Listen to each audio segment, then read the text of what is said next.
Olá, pessoal. Vamos iniciar o nosso conteúdo de hoje de história, tá bom? Do dia 5/6.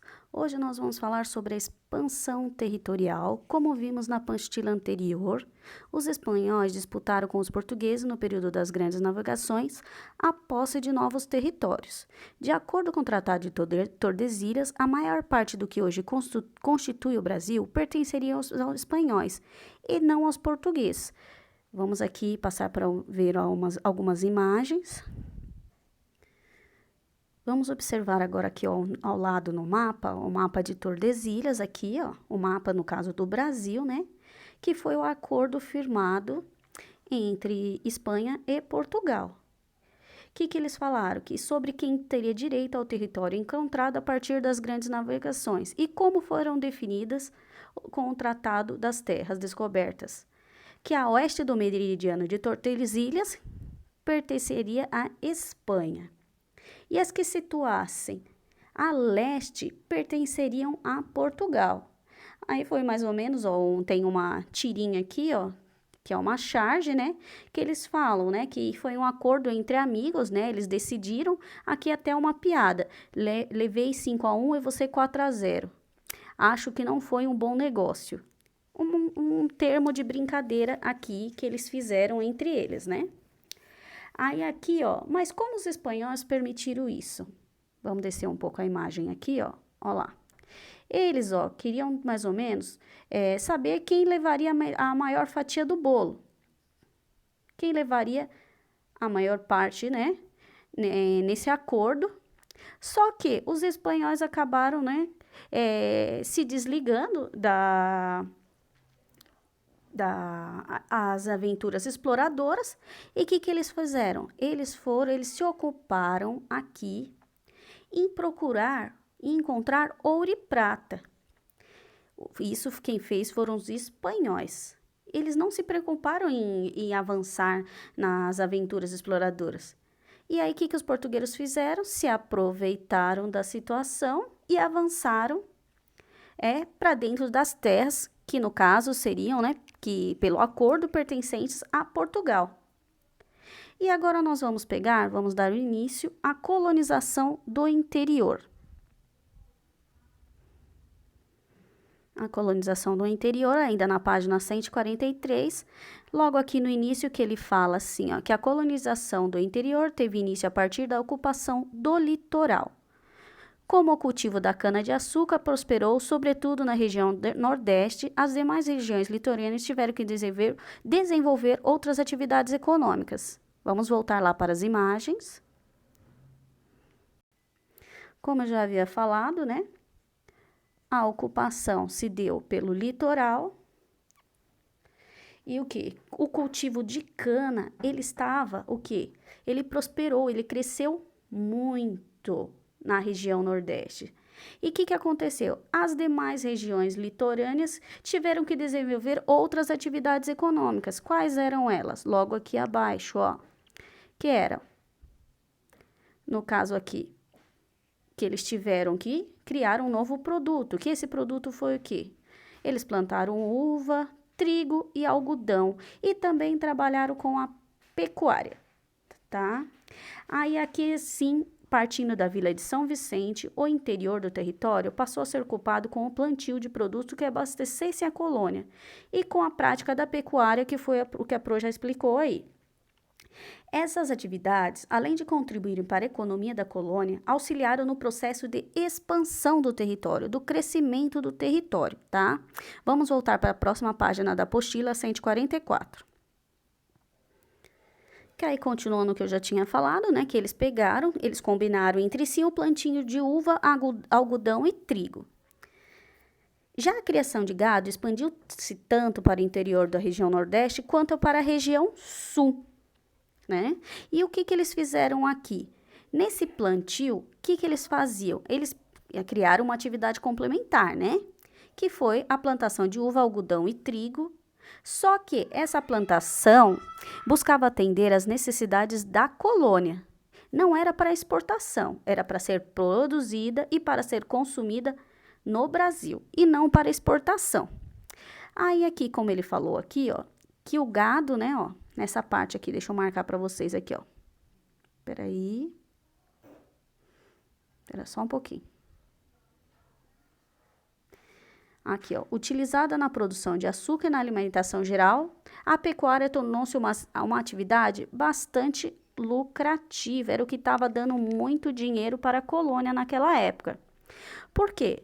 O açúcar, né, ele não era um gênero complementar. O açúcar era para ser produzido para exportação e não para ser consumido pela colônia, era o inverso, tá? Então, como eu estava falando aqui da pecuária, né? Que como não havia plantio de capim para alimentar o gado, aqui, ó, a busca por novas pastagens era sempre necessária. Ao esgotar o alimento de uma região, o rebanho era deslocado para outro lugar. Aos poucos, esse movimento levou à ocupação de uma considerável parte do interior do território. Vamos voltar lá para nossas páginas, a página das imagens, espera aí. Só que a pecuária realizada ali, né, que eles pegavam, ó, que levou, aos poucos esse movimento levou à ocupação de uma considerável parte do interior do território. E a mão de obra utilizada ali era livre entre os mestiços e os indígenas. Eram empregados no manejo dos rebanhos. Eles iam onde o rebanho e eles iam levando o rebanho para outras áreas para poder se alimentar, tá bom? E o que eles recebiam como forma de pagamento? Eles recebiam parte do gado. Com isso, o que eles fizeram? Eles começaram a criar e se tornarem novos proprietários, certo? E depois assim, ó, mas daqui continuando no texto aqui, ó, mas além da agricultura e da pecuária, foram as bandeiras as grandes responsáveis pela ampliação do território. O que foram as bandeiras?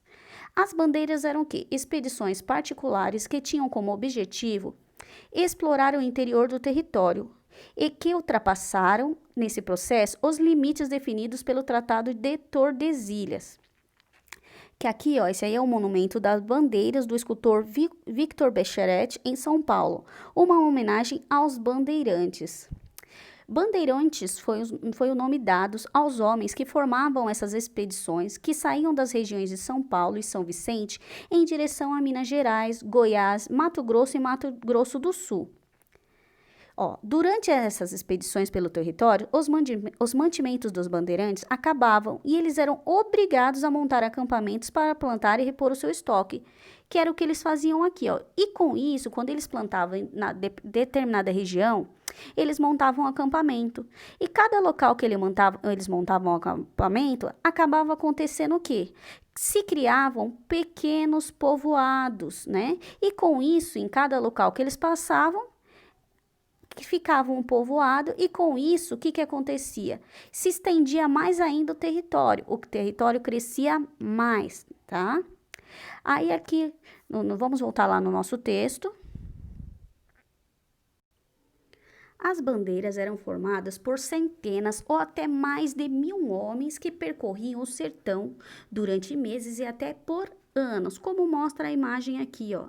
A imagem aqui, ó, do monumento das bandeiras, ó. Observem os homens seguindo aqui, ó.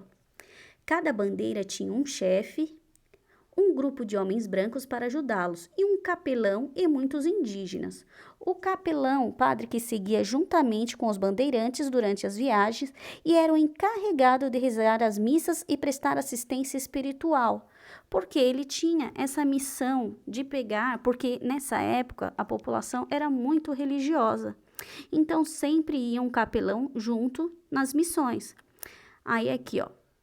Os indígenas, além de ensinar os caminhos, carregavam as provisões e eram responsáveis pela coleta de frutos das florestas, necessário para a alimentação do grupo.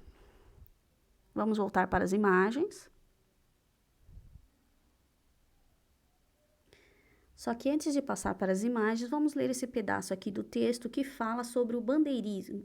O que o bandeirismo apresentou?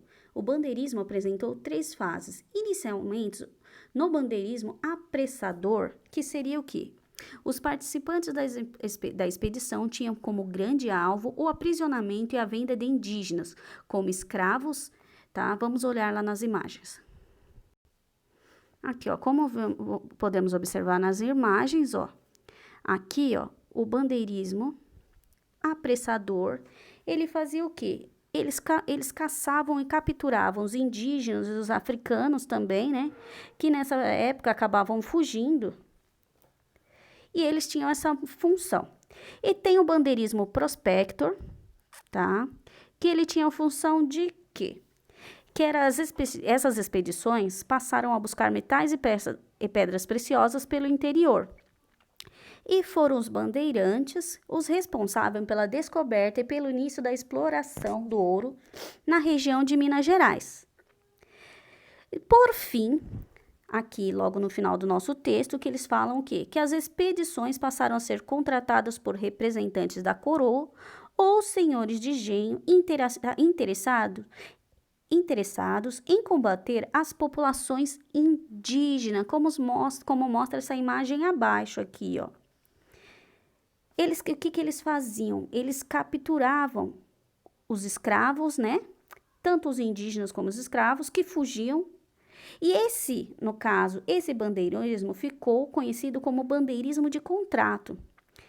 Que esse processo ficou conhecido, seria a caça e a captura dos escravos africanos e das populações indígenas, tá? Vamos depois, no próximo vídeo aqui, passar para a próxima página da apostila, tá?